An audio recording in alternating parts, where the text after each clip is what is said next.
How to make changes to the window using Photoshop on the web. Step 1. Get the window.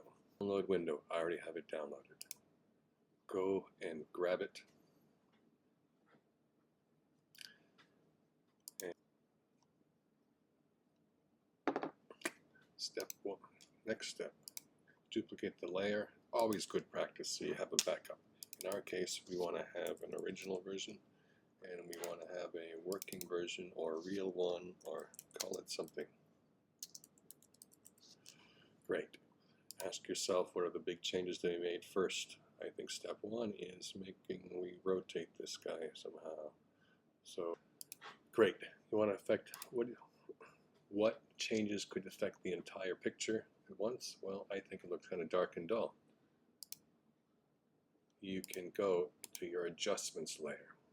Brightness and contrast, exposure, color balance, levels and curves will all work. The easiest one to understand is brightness and contrast. Just by bumping them up or down, you'll see something that's more pleasing to the eye. You can also combine these. The levels, for instance, affects the whites and the blacks. And for me on my screen, for now, we're going to go with this.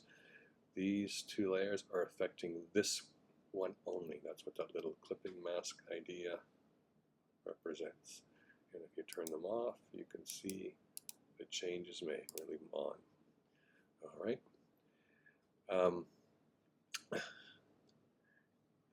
I notice that this has a white border. There's a couple ways to get this off. You can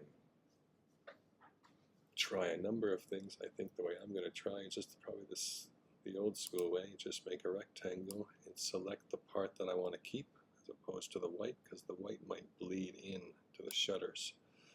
And if I flip this, meaning it's the rest of it that's selected, I could mask it, or in this case, I'm going to delete it if I'm on the right layer. There we go. Now we have a window. I'm not going to worry about cropping it yet, because we're actually going to put the windows side by side. So let's deal with some of the elephants in the room, the spots. Spots can be done with healing brushes, might be the easiest way. You probably could AI generate them, but I think this works. The spot, it picks the spot and fills in the hole. You could try to do it down here with this as well. It works, but it's okay.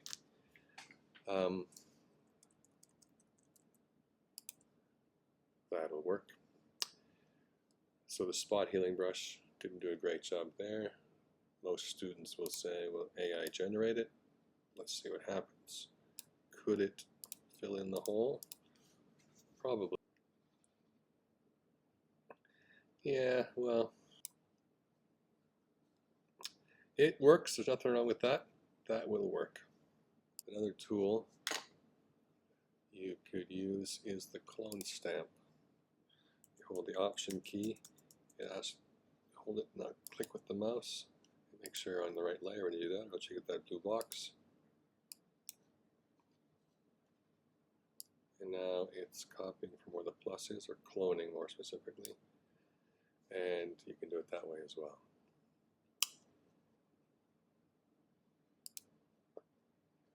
On the picture, one of the tools you can use for the windows, for the curtains, is to lighten up the curtains, for example. It's set at 95%. You can lighten and darken specific parts of a photo, and the higher the exposure is, the greater change it is, and if you go over it, it'll just keep amplifying the effect. You can do the same with darken or saturation. If you went over these flowers and made sure that the saturation was chosen, I'm just going to do this overkill so you can see the difference. The picture is quite small, that's why it's getting a little blurry even zoomed in at 400%. So that can increase the density of that particular color.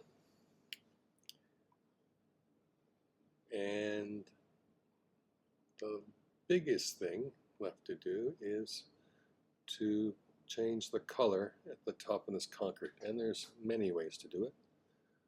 One way might be to go and get a brush and try to paint on it. That looks terrible. Another way might be to perhaps select the area, and now when you paint with the brush, it will, you have to be a little bit not so fast, surgeon. Take this part off, get back to the brush, and now it's on paint. It should paint in the lines. In Photoshop there's a color replacement tool, but there's not one here. But there is that same adjustment that you can go, and in this case let's try hue saturation. Now you have full control of the color. So let's leave it as purple. Let's make it slightly purple. And now we are, we're going to run into a problem here.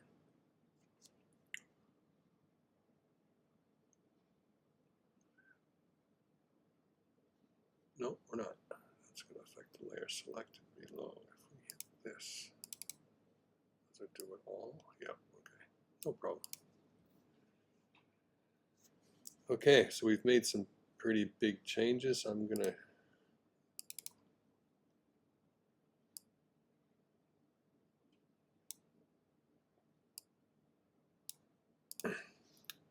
so we would like to have the before and the after. So let's just do this. There's the before. There's the after. What if these pictures were side by side? Well, what if we made some space by doing an anti-crop? Meaning, let's put some space here, give some space there, and now we can move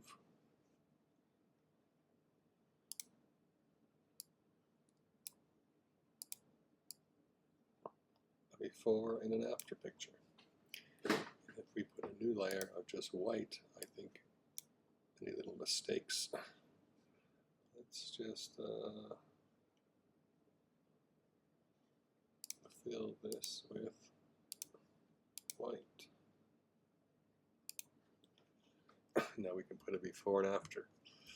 And not the best picture because it's rushed, but you get the general gist.